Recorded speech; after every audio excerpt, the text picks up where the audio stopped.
Right, okay, here we go.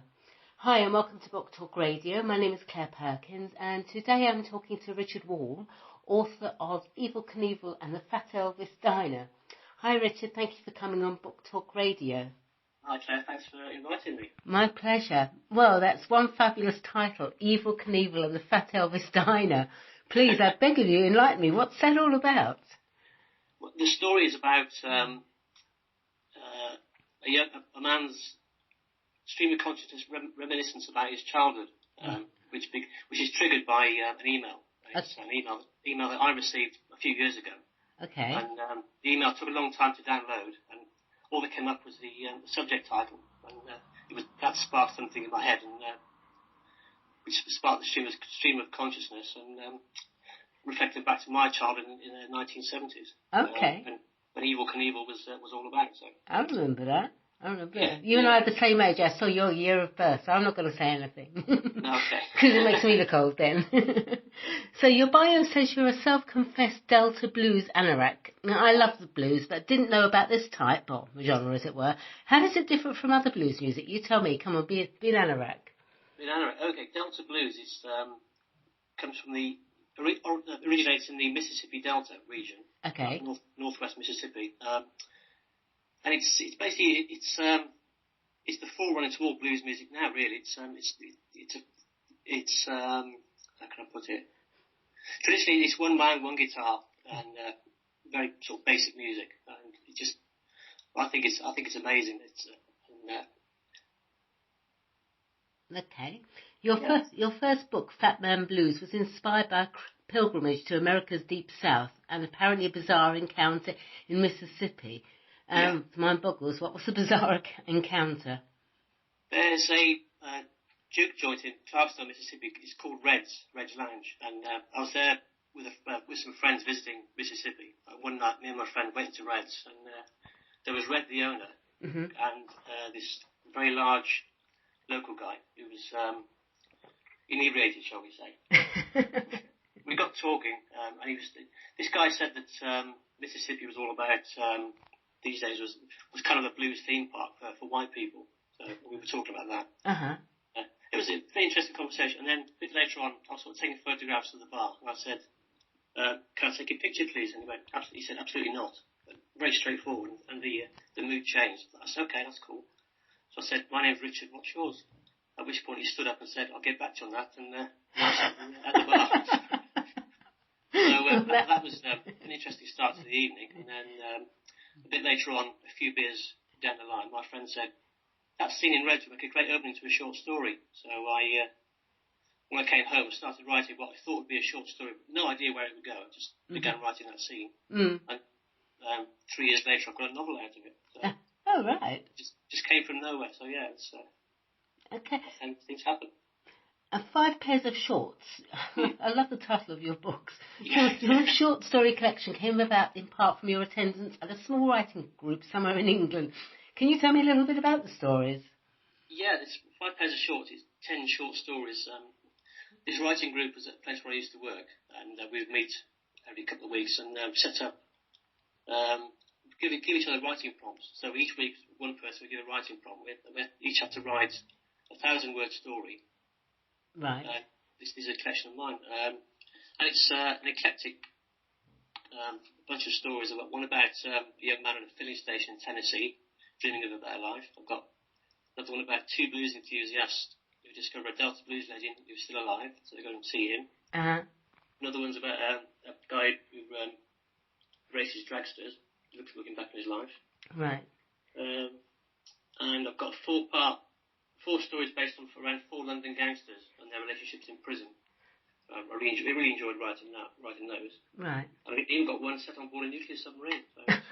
So an extra question. Are your books humorous because of the titles, or are they just straightforward, regular... God, that sounds awful. Are they just straightforward, boring books? I didn't mean that. Not humorous. No, I don't write... I haven't written any humorous books yet. I mean, there's elements of humour contained within some of the dialogue, perhaps. There was a bit of banter, but sure. No, I just try and make the titles a bit more catchy, so make them stand out a bit. So Perhaps because the content might be construed as boring. So. Fair enough. Your latest book, Hank Williams' Cadillac, another great title, is about a supernatural used car lot. You've obviously got a great, and might I add, somewhat strange, in the best way, of course, imagination. Why Hank Williams' Cadillac and why a supernatural car lot? Come on, I'm sitting here laughing just thinking about it. Tell me. It's brilliant. Strange is a word that gets used around me quite a lot. So, why Hank Williams' Cadillac? I was, again, this was for another road trip in America with a friend of mine. We were driving through Texas on the way to Colorado. Okay. And there's a place just outside Amarillo, and it's called the Cadillac Ranch. And it's 10 Cadillac cars buried nose deep in a field. I know. Like an art installation. Uh-huh. I was kind of looking at that, and then I've been reading reading the biography of Hank Williams as well. Right.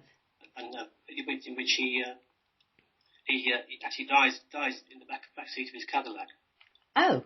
Okay. I was kind of reading that, and I began to think about all the other sort of celebrities who died within in sort of car-related incidents. Right. And I thought, well, imagine if there was a car lot somewhere which had all these cars, and it just kind of stemmed from there. So.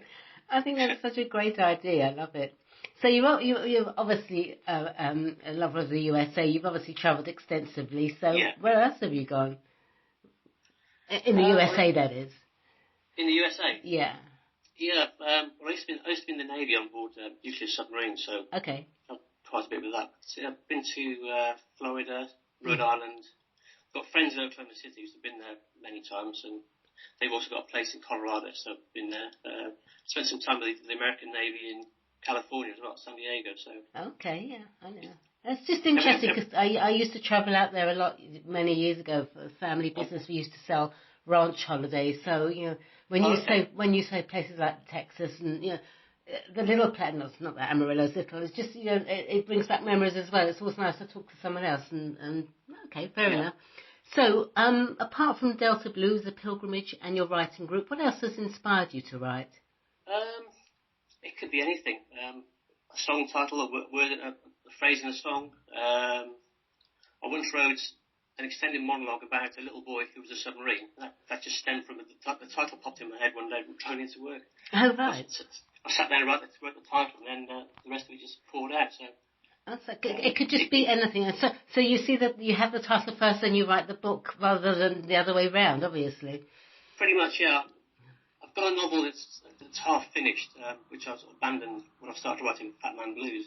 Right. And I spent ages, an absolute age, trying to plan it out, trying to plot it out, thinking, because I thought you had to write structures for write a structure to plan the book out so you could follow it, and I just couldn't do it. So I found out that my way of writing is to just sit down and write. So basically I start with a blank page each time. Yeah. Yeah. So I'll finish writing the chapters then, and I have no idea what's going to happen next until I start writing again. So. Yeah, I've found that. I've tried structuring, and I get ideas for chapters, and they just go out the window. When it flows, and when it doesn't, I leave it alone. Simple. Absolutely right. Yeah, I found that as well. Yeah. But I went through a stage of writing poetry, and I found if I couldn't get anything within half an hour maximum, to put it to one side, maybe go back to it. Yeah. Often I didn't. So you have to excuse my dog snoring underneath the table here. Yeah, I've got one of those as well. So what's next for Richard Wall? In terms of writing? Yeah. Well, I've written a screenplay for Fat Man Blues. Oh.